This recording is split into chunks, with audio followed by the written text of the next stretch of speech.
Hello, Cancer, Sun, Moon, Rising, and Venus signs. Kamusta kayo? Sana po ay nasa mabuti kayong kalagayan. Welcome back po sa Star Tarot. At kung bago kayo rito, welcome din po kayo. Please subscribe, like, share my videos, and leave me a comment kung nakaresonate kayo. Thank you. So, first card, ni Cancer, we have the Chariot. So, this is travel, no, Cancer? Baka meron kayong travel na gagawin and it's by land, no? Siguro magdadrive kayo or baka magpa-public transport, magbabas or whatever, you know? So, yun. So, good luck sa iyo, no? Sa pagbabiyahing ito.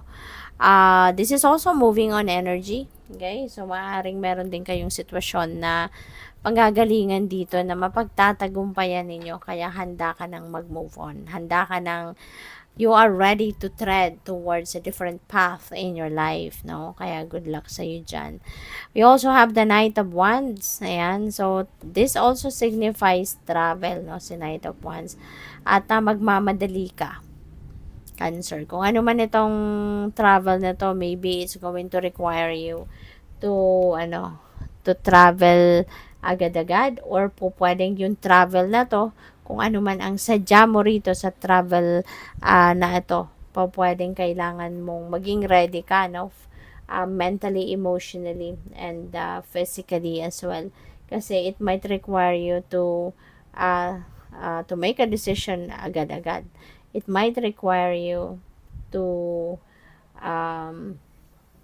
siguro makapag ka agad, mag-decision ka agad, or it will require you to take action right away. No? Kaya kailangang handa ka for anything. Hindi ka lang pupunta doon sa kung saan ka pupunta at doon ka na lang pagdating mo, tsaka ka na lang didiskarte, tsaka ka na lang mag-iisip, yung ganon. Now, you need to be ready. Alright?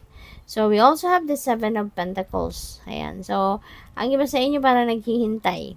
No? Baka naghihintay na kayo ng bunga ng inyong pagsisikap. Maybe you are already waiting for the fruit of your labor sa ngayon. Pero, hindi pa. No? This is to let you know na wag ka munang magmadali. Tignan mo lang, sige, examinin mo yung ginawa mo. Kasi, you never know. 'Di ba? Kung ang ginawa mo baka hindi pa ready for harvest, hindi pa ready to give it to you because baka may kulang pa, baka may hindi pa kayo nagagawa, 'di ba? Kaya kailangan na ito ay aanuhin mo muna. Kailangan na alam mo 'yun, yung matuto ka munang magantay, matuto kang i-manage muna yung oras mo sa ngayon. Wag mo nang tutukan, kumbaga, no, ng matagal na na oras mo yung pag-aantay. Kasi, when things are ready to happen, it will just happen. 'Di ba? So, ang maganda ngayon, pwedeng, ka muna, step back from that, no? Instead na maghintay ka ng maghintay, isipin mo ngayon, kapag nangyari na, dumating na, ine-expect mo, what you're going to do. 'Di ba? Make plans para pagdating na kung ano man ang inyong hinihintay, lalo-lalo na kung sigurado ka sa kung ano ang inyong hinihintay, then at least you are ready. 'Di ba? Pagdating nito, wala ka nang sasayanging oras because you are ready to take action. 'Di ba? So, tingnan natin kung ano pa ang mga kaganapan dito for Cancer.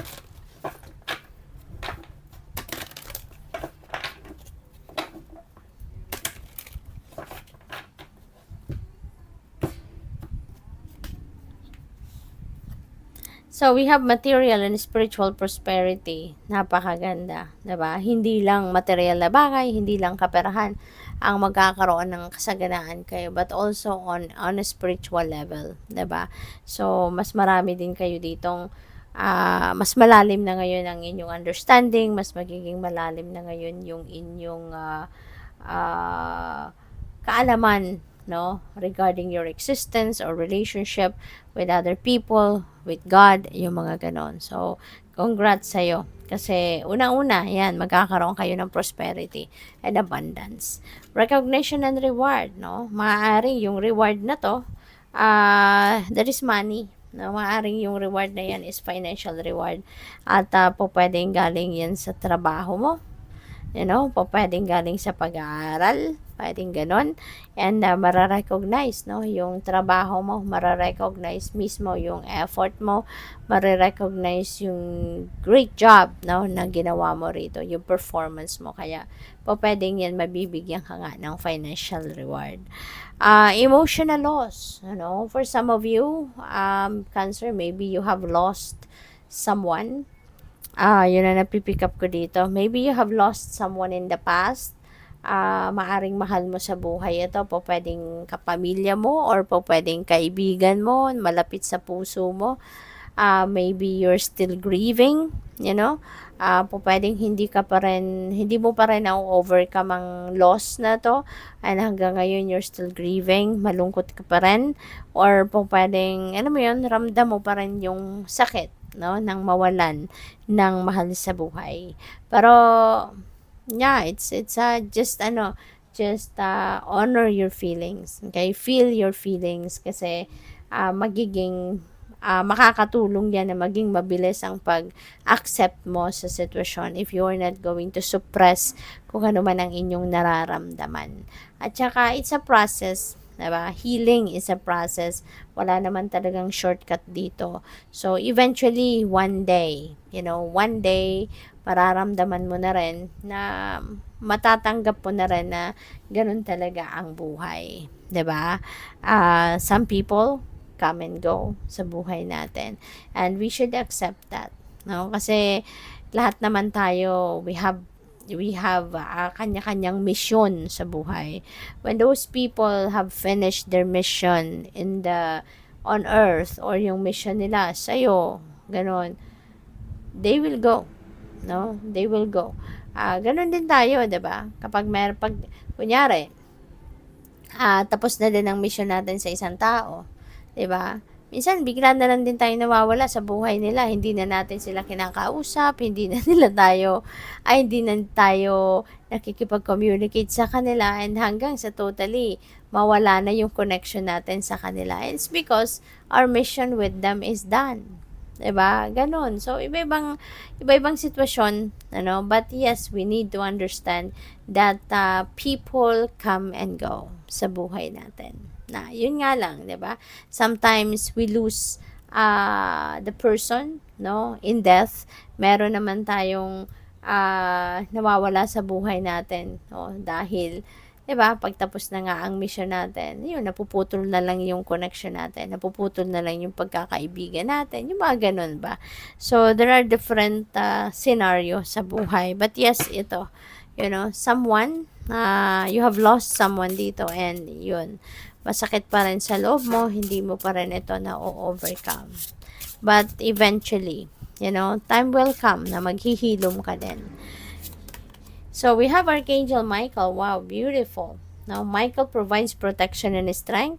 So, maaring sa mga panahong ito, no, na maaring ikaw ay napaghihinaan ng loob, no, nang hihinayang, napapaghinaan ng loob, ikaw ay tutulungan, or maaring ikaw ay tinutulungan na ni Archangel Michael na palakasin ang inyong loob, no, at magpatuloy sa buhay, magpatuloy na lumaban sa buhay, no.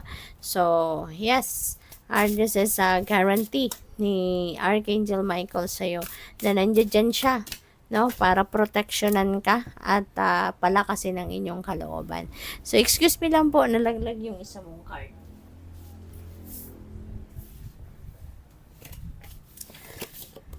So, ito yung nalaglag. We have distractions. Control your thoughts and actions to help you stay focused. Okay? So, yun. Kasi nga, baka nadidistract ka pa. Pwedeng yung loss na to, nakaka-apekto din sa focus mo. Maaaring kahit sa trabaho, baka na ang iba sa inyo natutulala pa, ang iba sa inyo malayo ang tingin, no? At nadidistract ka pa rin ito. So, sabi dito, control your thoughts and actions, okay? Para maging focus ka sa kung ano ang inyong ginagawa. Alright? So, we also have discernment. Follow your intuition, Cancer. Sa lahat ng ginagawa ninyo, or sa lahat ng mga magiging decision ninyo, or kung ano man, yung mga gagawin ninyo sa buhay. Always remember to listen and follow what your intuition is telling you, kasi yan ang gagabay sa kung anong path ang dapat mong tahakin, which path you are going, which path you are heading. Alright? So, good luck sa'yo. Thank you for watching. Love and light. Namaste.